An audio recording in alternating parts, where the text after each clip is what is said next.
this? A new review? Am I finally trying to get out of the rut I've been in for the past few years? Well, I figured maybe now's the time. I mean, it has been a while since I've done a video like this. Excluding the SNES Classic video I did for River City Gamers, I mean. Oh, this? Well, you have to excuse me for the ridiculous mask I'm wearing. It's the closest thing I could find in my wardrobe that's even remotely considered pirate-related. Which is actually the subject of today's video. Today we're going to be looking at Sea of Thieves for the Xbox One. Also available for the Windows 10 PC. Now, I've always had a passing interest with this game since it was first announced. It was a new title and IP from Rare that wasn't developed for the Kinect. In fact, I wasn't even aware that Rare was stuck making Kinect titles prior to Sea of Thieves until I was actually told about it. If that isn't telling about how little I care about the Kinect, then I don't know what is. That being said, everything I was seeing with Sea of Thieves at the time caught my interest. Sailing with friends, taking control and managing your pirate ship, and the potential of what could happen out on the open seas with other players. It already seemed to differentiate itself enough from other pirate-related games that I was aware of in general, and it was something I was willing to try out, once I got an Xbox One or a better PC, and yet, here we are. I got myself an Xbox One S on Black Friday last year for a really good price, and I've been slowly building my library for it ever since. Now, I did end up renting this game, mainly because 1, it's nearing con season, and I've got to save up as much money as I can before then, and 2, before I even got my hands on this game, I ended up hearing mixed opinions about it. Regardless, I was going to give the game a fair shot anyways, so let's not waste any more time and set sail, if you will, into Sea of Thieves. Upon starting the game, you have to select a randomly generated character to use as your pirate. There's no actual way to create your own character in this game, so if you aren't happy with what's on offer, you're going to have to re-roll the selections until you find the one you're happy with. I have no idea why they decided to do the character creation this way, but it isn't the end of the world since most of the major customization is done through the in-game shops. This dude right here is the pirate I started the game off with, and this is what he looks like as of right now. Nothing too fancy here. Eye patch, peg leg, hook, and a new set of clothes, and at the end of the day, that's all I need for my pirate avatar. And I'll just get this out of the way right now. If you're interested in playing Sea of Thieves in any capacity, it is highly recommended that you either play with a group of friends or play with a crew of randoms, because solo play is not the best way to enjoy this game. It isn't bad by any means, it's perfectly functional, but it does pale in comparison to playing with a full crew. Maybe I was just extremely unlucky when trying to play by myself initially, but it was a nightmare being outnumbered and outgunned constantly by other players.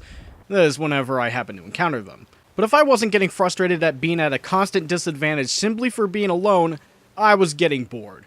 The thrill of exploring the world of Sea of Thieves was there at first, and really pretty to look at, mind you. I mean, look at this one, it looks so fucking good. But with no one to share the experience with, that did eventually fade away.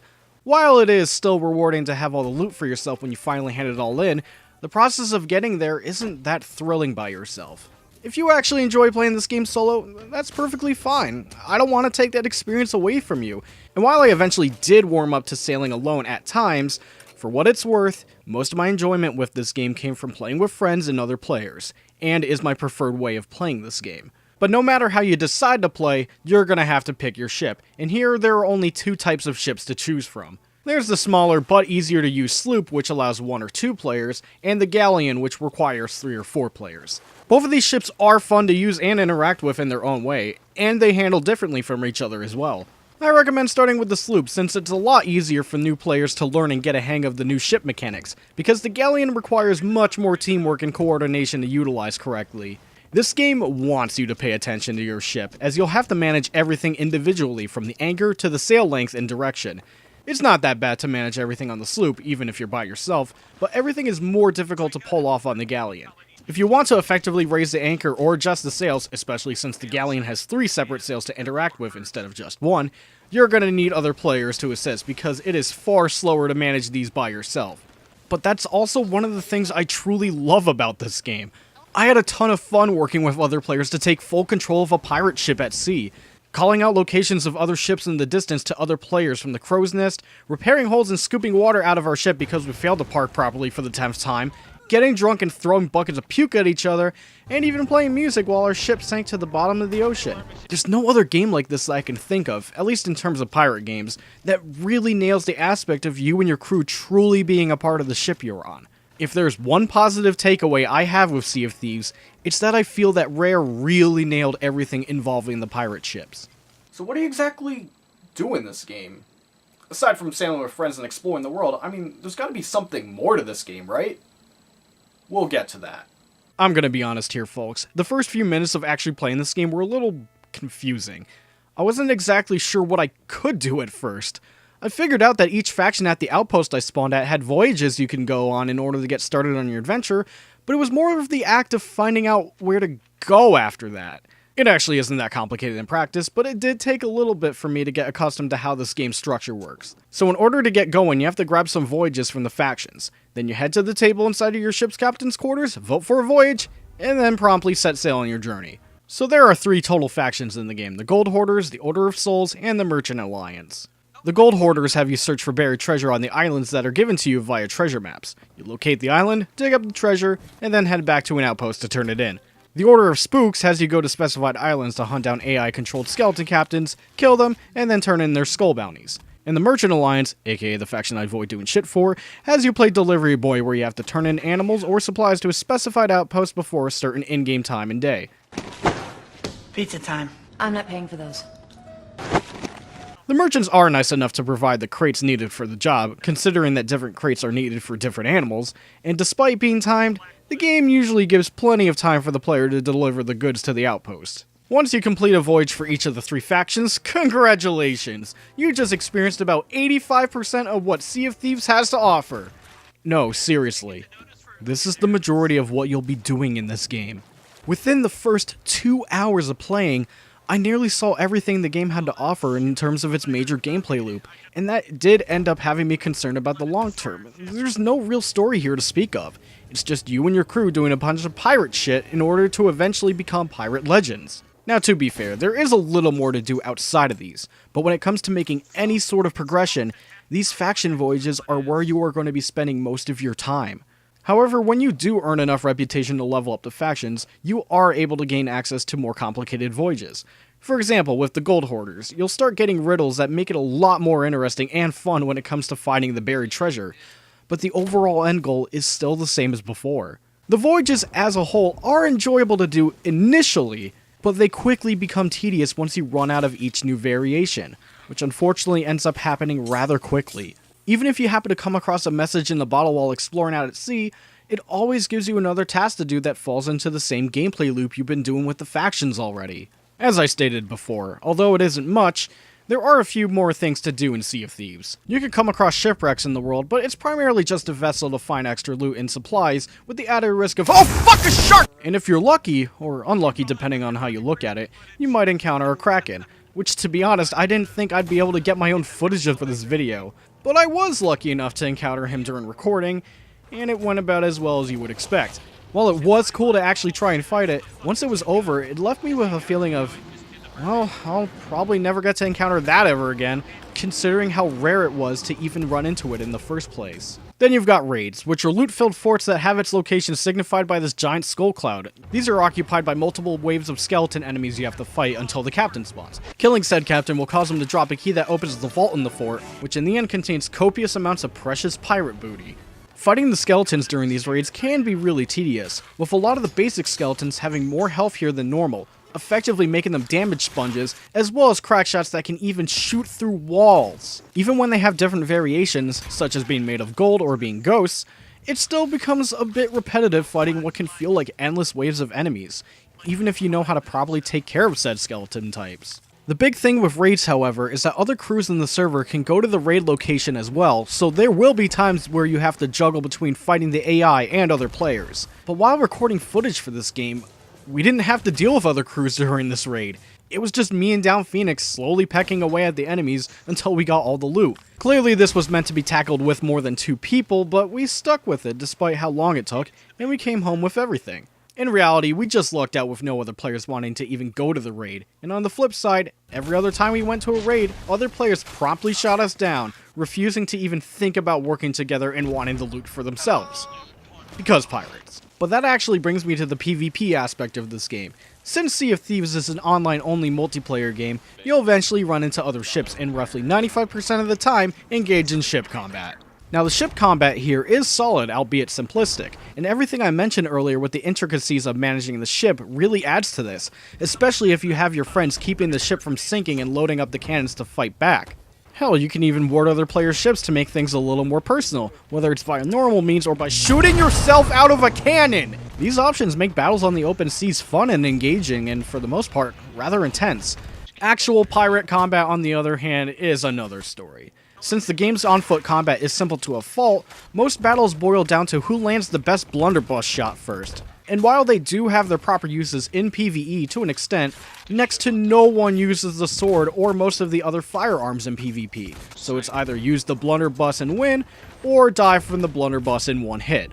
There is next to no in-between here. And when you do die, you get sent to this ghost ship where you can interact with other dead players while you wait for the door to open so you can respawn. There's really nothing else to do here aside from waiting to respawn, unless you get lucky like me and run into an impromptu dance party.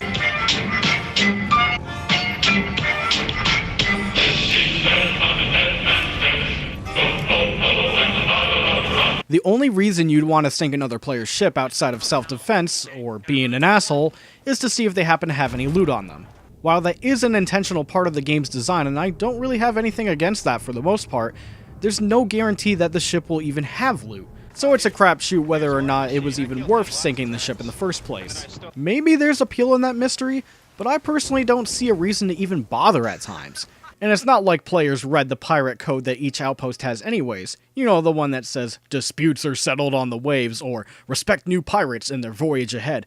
Cause nearly every player will fuck your shit up while you're relaxing at an outpost because pirates have no honor or some shit. I'm actually kinda shocked that there wasn't a PvP based faction in this game. It at least gives players some sort of extra motivation to want to constantly engage in battles outside of the slight possibility that a ship has loot on them. As for the loot, no matter which faction it is, your main reward for turning in any type of loot is gold, and everyone on your current crew gets the same amount when you turn it all in. Gold in this game is only used for buying cosmetics for your character. These can include new clothing and accessories, as well as new skins for your sword, firearms, and even your own ship. Now while I don't mind cosmetics as a reward to spend your gold on, for me personally, that isn't a good enough incentive to keep me wanting to earn more gold to work towards. I'm happy with how my character looks with what I bought in my first few hours with this game, and despite there being more options to choose from, I have no reason to spend the gold on the extra cosmetics. But aside from having more complicated voyages, what else do you get for leveling up factions? More cosmetics! And what about what happens when you actually reach Pirate Legend status? As far as I'm aware, your reward for becoming Pirate Legend, which you get by reaching level 50 with each faction, is more cosmetics! Not only that, but you also get voyages that combine tasks from each of the 3 factions into one single voyage. I'm sorry, but for me personally, that just simply isn't worth it. You may look cooler now that you've become a pirate legend, but that's about it. I do understand the reasoning as to why it's like this. Rare simply didn't want people to buy upgraded and more powerful gear in order to keep an even playing field with other players. But there needs to be something else to work towards in order to keep me and potentially other players interested in playing. Since the only reason to do something like a raid is to get a giant stash of loot for gold, I had no real motivation to even bother with them since I can easily earn gold through every other activity. The payout may be bigger, but it's far easier to not even bother with the raids. And I apologize in advance, but as of right now, Sea of Thieves just doesn't have a lot of content to keep me wanting to come back for more. I have heard people say that the whole purpose of this game is to make your own fun, but I'm sorry, I have to call bullshit on that because making your own fun is subjective, and especially with this game, it can't apply to everyone. Now, I try to make my own fun with this game. God knows I tried. My goal was to try and get a big crew consisting of more than 4 people to mess around and go on an adventure with. But nearly every damn player I came across shot first and asked questions never, effectively preventing me from making my own fun. The closest I ever got to this goal, despite me already having given up on it entirely, was coming across another galleon that we were firing upon at an outpost, until we parked and helped repair the ship up since they weren't hostile. We hung out for some time, and despite not sailing out together in the end, it was a fun interaction.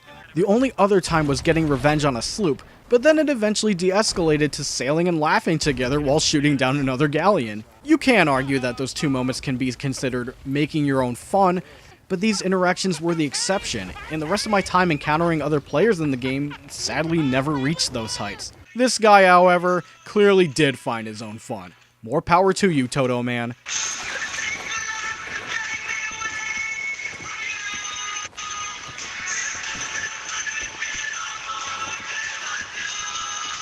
Visually, the game looks pretty damn good. Seriously, the water.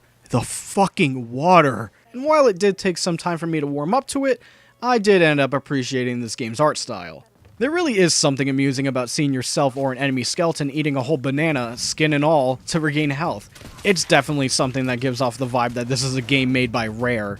The frame rate remains locked at 30 on Xbox One, and the only technical issues I ran into with this game were primarily netcode based. While it's nowhere near as bad as it was at launch, there were still moments where I ended up teleporting quite a bit. And there are the issues where the game doesn't like keeping the weapon skins I bought equipped. Like, come on, I spent my gold on these skins, at least allow me to keep them equipped for more than 5 minutes. And despite most of the music being relatively sparse throughout the game, when it does show up, it rightfully invokes that feeling of being a pirate sailing the seven seas. That also goes for the overall sound design as well. It's solid stuff, from the booming sound of the cannons to the crashing waves of the stormy seas. Let me tell you, having a music cue play each time you land a consecutive hit on an enemy ship with your cannonballs, that is what I call satisfying. But this is where things get a little complicated for me personally.